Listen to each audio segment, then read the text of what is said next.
Hey everyone, Coach Mike here, and welcome back to another episode of the Language of Leadership podcast. We are so lucky today to be joined by Martina Lauchengco. Martina, you've had a legendary career spanning over 30 years as a marketing and product executive, building, branding, and launching market-defining software at luminary companies like Microsoft, Netscape AOL, and Loud Cloud Opsware. You've served on the boards of directors and advisory boards at over a dozen startups. And in addition to serving as a partner at Costanoa Ventures, you're also a partner at Silicon Valley Product Group and a lecturer on marketing and product management at the UC Berkeley Graduate School of Engineering. Thank you so much for joining us today. How's everything going over there in sunny California? Mike, thank you so much for having me. It is actually a beautiful day in San Francisco. Wonderful, wonderful. Well, you've just recently published an amazing book, Loved, which we're going to jump into in a moment. We're going to get to unpack some of the great thoughts and sharings and unique insights you have on product marketing. But before we get there, Martina, could you share with our viewers and audience a little bit more about your background and how you got to where you are today? I am the daughter of two immigrants. I have a German mother and a Filipino father. I'm second of four kids, so I'm a middle child, which I think forged me in so many ways. My older sister was one of those naturally brilliant, amazing people that got into every university she applied to, like Harvard, Stanford, Yale, Georgetown. I mean, it was gross. And I was the younger sister that was always striving to be close to my older sister. And I bring that up just because I do feel like that was very foundational in who I am and how I show up in the world, which is, for better or for worse, I always compared myself to my older sister and felt I need to work really, really hard to be half as good as her. And so I developed different skills, which were not necessarily academically. Obviously, academically, I did fine, but I felt like I just needed to lean in and be engaged with the world. And in retrospect, now that I see our lives, I realize, oh, that worked really, like the two middle kids who were much more relationally focused, we have done fine in life. And so that has been super instructive in me as a human being and how I operate in the world. Well, as someone who has an older sister who I also admire, I know that it can be a little bit daunting, but it's very clear that all of the successes and all that are to come are still incredibly impressive from what you've done so far, Martina. Super impressive, not only to win the national championship, but also to develop that level of trust and faith and mutual support with your colleagues and teammates. Yes. Certainly a meaningful leadership experience. Were there any other leaders or influences, maybe beyond your older sister, in your young adult life or in your early professional life that you would point to as someone who you say, wow, that person really influenced my leadership journey in a positive way? I would say Oprah Winfrey really positively influenced me because I felt like, well, there were two in school. It was one of my professors who, I came from a very achievement oriented family, and there were all these things I felt like I should do. And my favorite professor of all time had office hours. And I went to one of those office hours and I said, Professor, I hear all these things that you're saying, but I'm trying to figure out how to do all these other things that I'd like to do. And he just looked at me and said, Martina, it seems like you have an overdeveloped guilt complex. And no one had put it that way. And I was like, oh, it's me that's holding me back. I thought it was me doing all the things I should do. And he's like, no, just do those other things. So that was huge. And realizing, and someone pointing out to me that I respected, that sometimes you're in your own way. And then in terms of aspiring to be like, wow, look at this, all this person has accomplished by being their authentic self, that was really Oprah, who just modeled a different style of leadership, which was very connective, very human, very vulnerable. And I just didn't see a lot of that on display growing up. And so I'd say someone unleashing me from my own uh, overdeveloped sense of duty or what things should, the shoulds, letting go of the shoulds, and then seeing an example of someone who's showing up as a complete human being and how much more powerful as a leadership example that was than any of the other models I had seen. So those were the two biggest ones in my early career.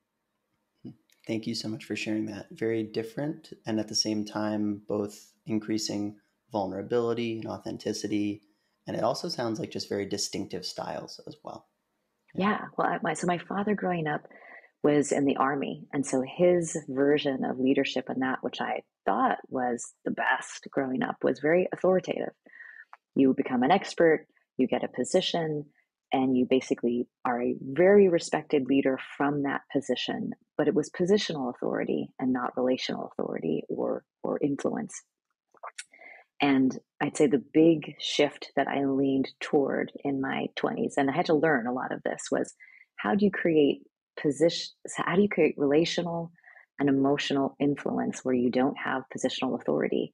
And as a leader, that ultimately becomes much more important over time, especially as you rise up in organizations. And so I had to learn that and also experience it.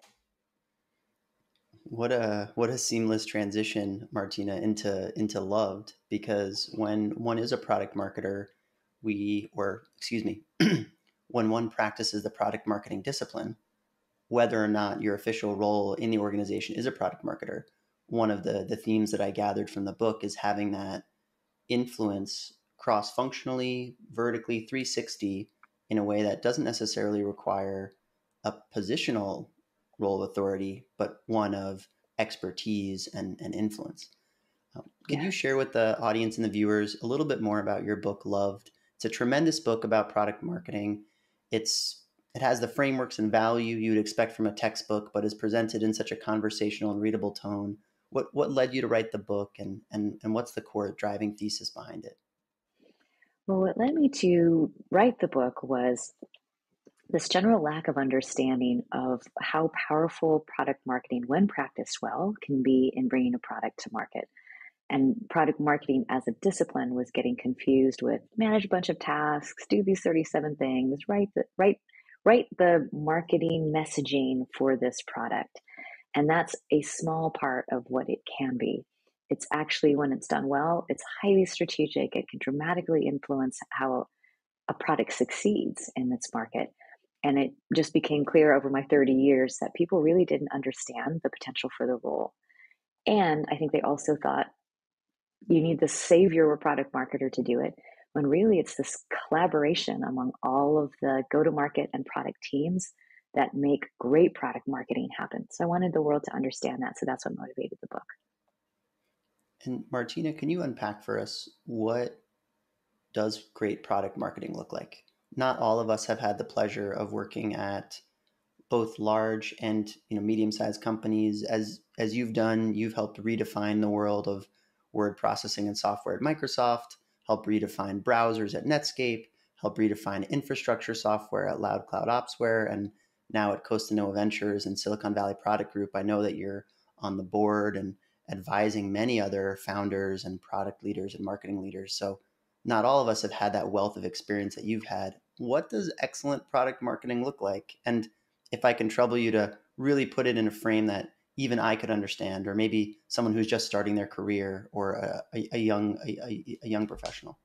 Yeah. Well, I think you and I, before we started, were talking about something like YouTube, something that you use every day. And right now, I'm the Warriors. My hometown team is battling it out with the Celtics at the NBA basketball finals.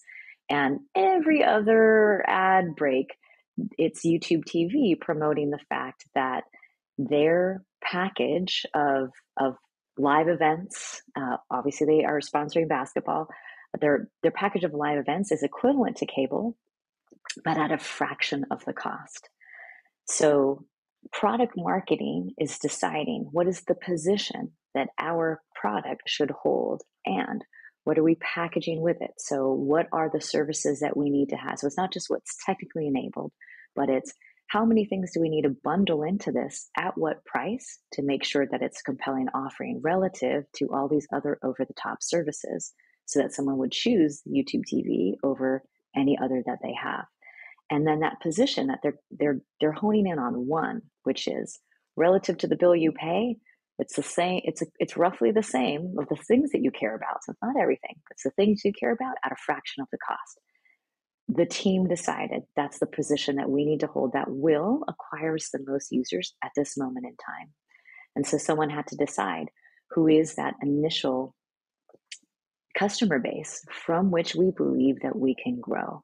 And so they might have also said it's sports fans, which is why we should make sure the time in which we are promoting ourselves heavily is when we have sports events, and we should also sponsor sports events so people start to associate us with the one of the few things they care about having in real time, which is events. And so let's make sure that we are perceived as a player in this space, and we might have to spend disproportionately relative to where we are in terms of user acquisition or what we're making off of it. But it's that important for us to occupy this space in the market. All of that is product marketing. It is not all only done by the product marketers in a company, but figuring all these elements out and working dynamically and then creating that plan to bring the product to market within that, that is what a product marketer. During the book too, I did notice that there were some tensions. There were some more macro level challenges. Maybe you could even describe them as potential contradictions. And I was hoping, Martina, you could help us navigate these. Can we go through a few of those? You bet. Okay. So, first is often we hear that first time founders or first time executives are obsessed with making the product. This mindset is we want to make the product so good it should sell itself, right? Elon Musk has Tesla cars and he doesn't have advertising budget, so I can do that too. Second time executives, as the saying goes, are much more conscientious about distribution. So, as a product marketer or as we're going to market, is it all about the product or is it all about the distribution? Or is there some magical middle ground? Well, for me, I think there's a magical middle ground. You have to have both. If you're not thinking about go to market as you build product, it's really, really difficult. As crowded as every product marketplace is, it's going to be difficult to succeed because you're not going to be standing alone. And someone adjacent to you, above you, next to you, in all these different categories might be saying and doing things that feel equivalent in the market. So if you have clarity on how you want to go to market, it might shape the product that you're going to build. If you think that your go to market is going to be more product led, as an example, versus direct sales, you're going to build a different product that's going to index towards more ease of use, or can somebody share this with somebody else or use it together with a team because we want to really deeply encourage virality. But if you're doing a top down sale, that you won't need to prioritize that. So the go-to-market motion, as well as what you say and the space in which it falls, that very much should shape product. And one thing that I work with Costanoa startups on a lot is that early messaging, even the earliest stages of a company, can shape roadmap. And an example of that on the Costanoa front is a company that's talking about authorization, which is a highly technical thing about identity management. And it gets confused oftentimes with authentication. But as they were talking back and forth with people and customers trying to understand where to land this and how do we talk about it, is this privileged access management? Is it all these other things? You would get immediately confused. But if they just simplified it to it's just in time access for the most important things in the right context at the right time, people were like, oh, that makes total sense. And they weren't drawing the fine distinction between authorization versus authentication. They could get to that later. But that then shaped what they were building and what they would emphasize in what they were building to make clear this is how we're delivering against it. And it just stacked everything into a line that made very evident how does this all add up. So that's why the go to market and the product, especially at the early stages, really need to be examined simultaneously. I think that's not only clear, thank you, Martina, it also reminds me of another tension that pops up in the book, which is the difference between positioning and messaging. I think you point out some people think these words are interchangeable, but they might not be. Can you help us unpack that a little bit? Yeah, they're definitely used often interchangeably. And I think probably the primary reason was way back in the early days of software when there were like 10 companies and one store could house everything. Positioning was a positioning statement. It was a one-time thing. You didn't have to do all this work. But in the modern era where there are 5.5 million apps, or you can have in a single software category as many solutions as there are cities on the planet Earth in just one software category, your position can't just be what you say about the product, which is the messaging. It has to be all the other things you do to occupy that position that you're trying to hold. So that YouTube example that we were talking about, all of those decisions that they made, who do we want to be affiliated with? When are we going to be doing this? Why do we choose to do the things that we do? All of those actions position a product in addition to what you say about it. So it's the sum of all the parts as opposed to just the things that you say. And in the old days, people thought it was just what you said. Got it. And I think I know what your opinion might be on this, but I'd like to just double check here. What are your opinions, Martina, on the Mad Libs style of coming up with positioning? And by that I mean, our blank built for blank is the best blank in the blank market. Is that a good way of going Unlike about blankety blank. Yeah, so unlike that, this was makes it different. It can be a helpful thought exercise, but it's terrible at generating usable messaging. And I think part of the reason why is it kitchen sinks everything. And then people it? believe because everything's together, oh, it must now all stay together. In modern messaging, you really want to hone in on what do people want and have the capacity to hear that helps simply separate what you do from everything else that they're hearing. And sometimes it might be just a very simple entree and a comparison to something that they're more familiar with, a statement about why they should believe you and you're more credible, and then get into the product details. And that's very different, again, than even when I started my career, where we could just talk about products. But the luxury of that is gone because there is so much density in every technology and product space. And so you really just have to hone in on what do they need to hear that makes it credible. It could be 24-hour, 7-day a week, 365 support. That could be the second most important thing for them to hear after you describe what you do. Again, depending on what it is. So prioritize the key messages at that moment in time the customer needs to hear. We can't just give them all of the information at once. Yes, yes. And that's hard, very, very hard. I mean, a lot of the teams I work with say like, oh, we also need to say this, and oh, we also need to say this. Like, yeah, that's the second meeting or the second conversation or a page deep. Yeah.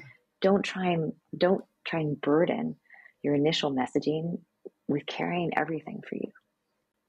And on that, getting the market and customer perspective, I know that there's another tension between watch what the customers do versus listen to what they say.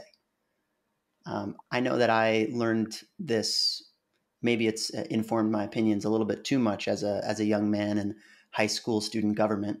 You know, I think we were raising money for a certain nonprofit organization, and I thought everyone would like to donate because they told me that they would.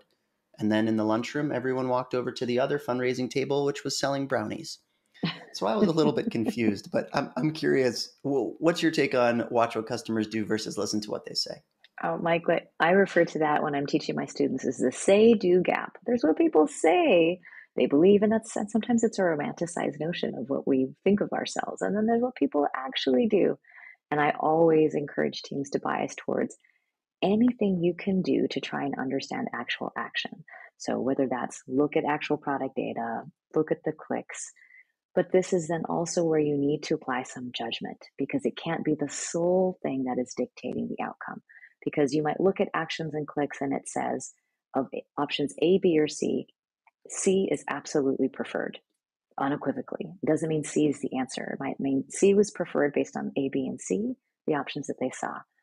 And this is where the positioning work comes in. But for how we need to be perceived 6 or 12 months from now, even though C was preferred, it doesn't move us enough in the direction where we need to go. So we're going to do a variation of C that helps elevate this thing that they didn't think that's important, but that tells us where else we have to do work to either educate the market or educate influencers so that it's not just us that's carrying this message and the industry starts to move along with how we believe what we believe. So that's how you pay attention to what people do, but also exercise judgment on top of it. Really appreciate your time. Thank you so much for sharing so openly and transparently and providing to all of us such a great insight into not only product marketing, but effective leadership over the course of a tremendous career. Thank you. Mike, thank you so much for having me. Thanks for sharing what you do with others.